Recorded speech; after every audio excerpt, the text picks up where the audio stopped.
En lo profundo de lo que hoy es la provincia de La Pampa, hay muchísimos sitios que han sido muy importantes para los habitantes originarios de este territorio. Algunos de ellos, por no ser mencionados, pasan inadvertidos al común de los pampeanos. Uno de ellos es Meauco, un sitio que antiguamente era una cabecera importantísima para el aprovisionamiento de agua, una parada imprescindible para el tránsito de los ranqueles por las rastrilladas de nuestro territorio. Realmente estamos satisfechos de disfrutar de este sitio porque además de ser un lugar histórico, de ser un lugar muy interesante en muchos aspectos, también es un lugar bellísimo desde el punto de vista estético, ¿no? Una hermosa laguna, medanales que lo rodean. Uno lo imaginaba, pero no es lo mismo verlo en vivo. Y este sitio, Meuco o Meucó, como lo llamaban los ranqueles, es un sitio de gran importancia en la historia del pueblo ranquel, porque es un sitio de paso, un sitio donde circulaban varias rastrilladas, era un nodo de rastrilladas, y rastrilladas que comunicaban hacia el oeste con el Chadilebú, y hacia el este salía una rastrillada que iba hacia la ciudad de Luján, en la provincia de Buenos Aires, y se le llamaba camino de la derechera o de la derechura o de las dereceras, es decir, el más recto hacia Buenos Aires, que lo que buscaban, por ejemplo, en ese momento los habitantes de Concepción, en el sur de Chile, era encontrar un paso lo más directo posible a Buenos Aires para comerciar, y esto solamente lo podían conseguir a través de pasar por territorio indígena, y este lugar era parte de ese camino, ¿no? Esto en la época del virreinato. Estamos hablando inclusive antes del virreinato del Río de la Plata. Es decir, esto, por ejemplo, antes del virreinato del Río de la Plata, allá por 1776, ya unas expediciones que partieron desde el sur de Córdoba, de la Carlota, lideradas por Ventura Echeverría, llegó hasta este lugar y lo menciona que habían habitantes que, hacen un censo, indígenas que vivían en este sitio. Es decir, que ya estaba poblado por entonces y seguramente mucho antes, ¿no? Luego pasaron dos expediciones muy conocidas, la de Luis de la Cruz en 1805, de Justo Molina en 1805 y Luis de la Cruz en 1806, que pernoctaron en este sitio, lo consideraron muy importante porque era el último sitio con agua viniendo desde el este hacia Chadilebú. Es decir, que este era el borde, digamos, de lo que se llamaría el Mamil Mapú. Era un sitio donde había que reaprovisionarse de agua para poder cruzar lo que ellos llamaban la travesía. Es decir, acá terminaba la rastrilla de las víboras y comenzaba el camino de la travesía, que era un camino muy difícil por lo árido del terreno y porque no se encontraban fuentes de agua en su territorio hasta llegar al Chadilebú, que ya de por sí también tenía agua salada, como el nombre lo indica, ¿no?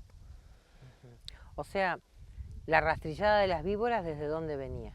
La rastrillada de la víbora venía desde el sur de Córdoba, venía en dirección noreste, suroeste, y iba atravesando distintos sitios.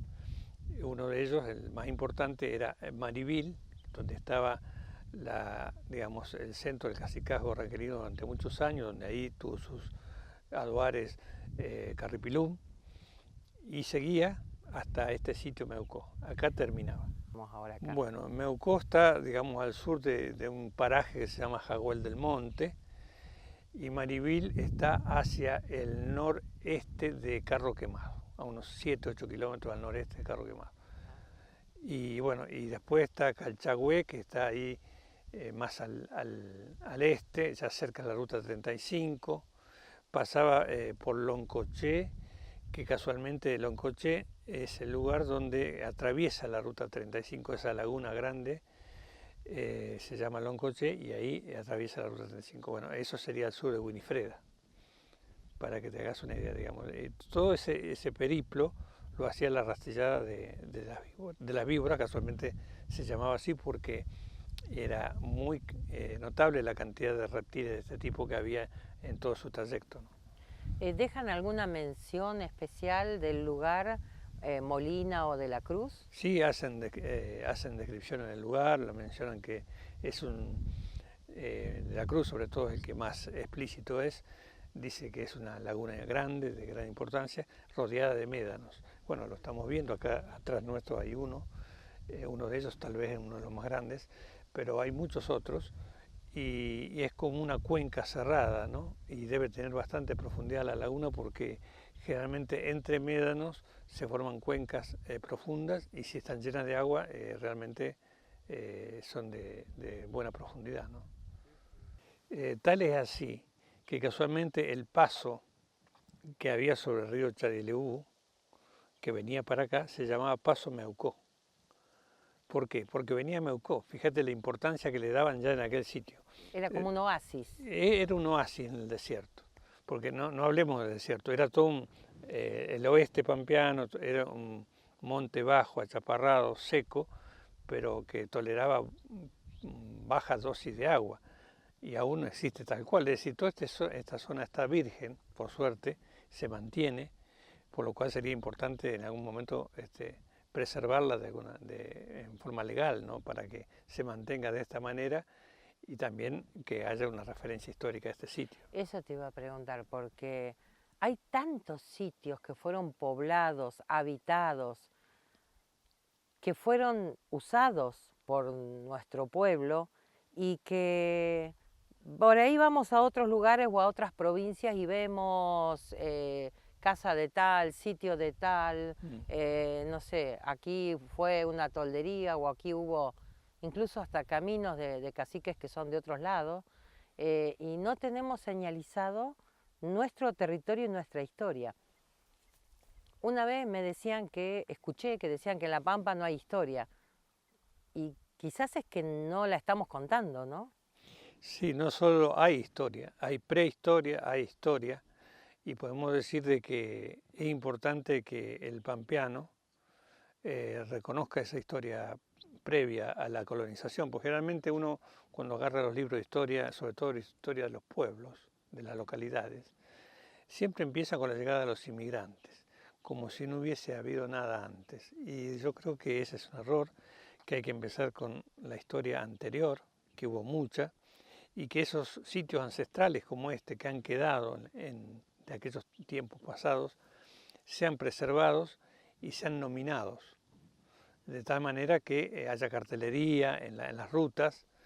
Por ahí vamos en una ruta y hay carteles que nos indican acá fue tal batalla o tal. Y bueno, sería importante que en la provincia de La Pampa, eso no lo he visto, pero que esté señalizado, hay muchos sitios de interés, y tanto de lagunas, médanos, lugares de combates históricos, y eso tendría que estar señalizado, por lo cual llamo a las autoridades provinciales para que se pongan a trabajar en eso. Dicen que Yancamil, perseguido por el ejército, se interna en la laguna de Meauco y espera dentro de ella que lo vengan a buscar. Dicen también que solo pudieron sacarlo cuando hacen rehén a su gente y lo amenazan con matarlo si no se entrega. Norberto, hablando de la importancia de este lugar, de la importancia prehistórica, de la importancia histórica y cultural, acá sucedió algo muy importante, sí, muchos años después. Contanos qué fue.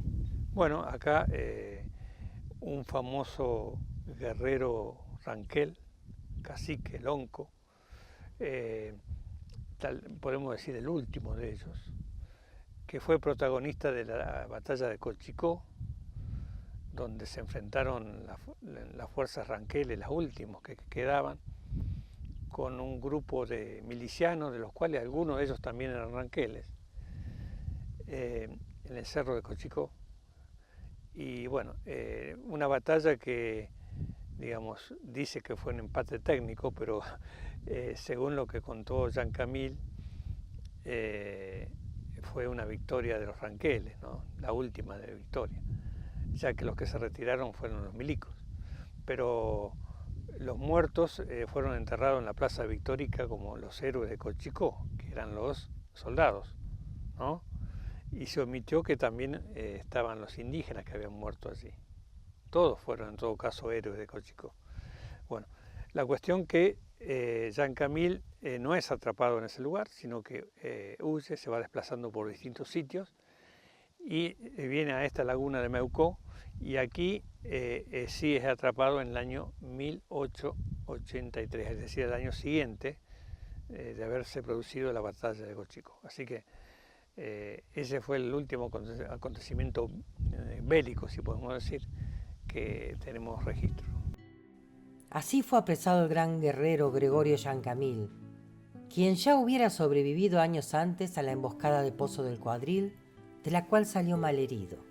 Bueno, sabemos perfectamente que los pueblos indígenas eran muy afectuosos con su familia, inclusive se trasladaban permanentemente con todo el grupo familiar, y tal es así que Carrepilón, por ejemplo, decidió dejar la zona del norte neuquino, donde se hallaba viviendo, porque le habían secuestrado una hija, ¿sí?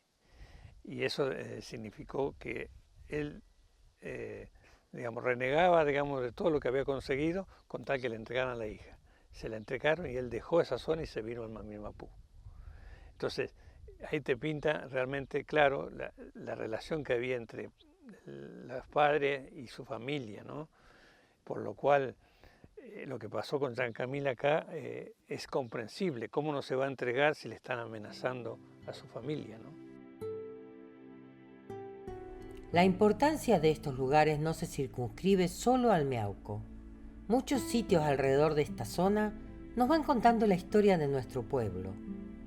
A medida que vamos conociendo escritos, partes del ejército, diarios de viaje, nos vamos dando cuenta la riqueza de los relatos y la abundancia de los mismos.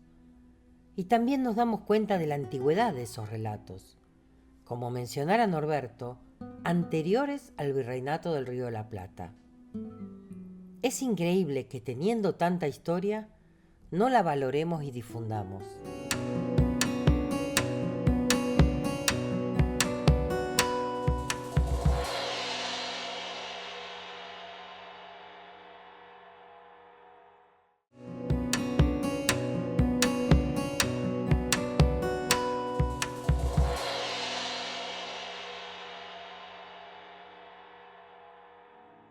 Qué importante sería para nuestra provincia poder poner en valor estos sitios contando su historia, para así poder comprender también mejor nuestro pasado. Qué bueno sería que visitantes y escuelas pudieran recorrer las antiguas rastrilladas ranqueles conociendo estos sitios de importancia. Bueno, Miauco es como ya dijimos anteriormente, es el sitio donde concluye el Mamimapú, en cierta manera. Por lo cual la mayoría de los sitios de importancia se encuentran hacia el norte del mismo. Bueno, tenemos varias lagunas, la mayoría de los sitios son lagunas rodeadas de médanos, ¿no? ¿Por qué decimos esto? Porque las lagunas proveían de agua, tanto a los animales como a los viajeros, y también había los médanos de protección contra los vientos, y también había vegetación arbórea que se usaba para hacer leña, es decir, había muchos elementos a tener en cuenta. Entonces todos los sitios tienen características similares, es decir, medanales con una laguna en el medio.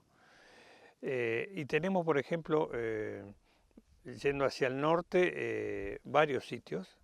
Uno de ellos, el que ya te mencioné anteriormente, Marivil, que es un hermoso medanal, con un medano alto llamado El Salto, y a su orilla hay una laguna que es la laguna de Marivil. Después hay otras lagunas. Hay una laguna muy importante donde se firmó un tratado llamada Nahuel Mapú también. País del Tigre o Tierra del Tigre. Tierra del Tigre, sí. O del Yaguareté, en realidad tigre acá no había, pero sí. Los españoles le llamaban tigre al yaguareté o jaguar, como le llamaban también león al puma. Uh-huh.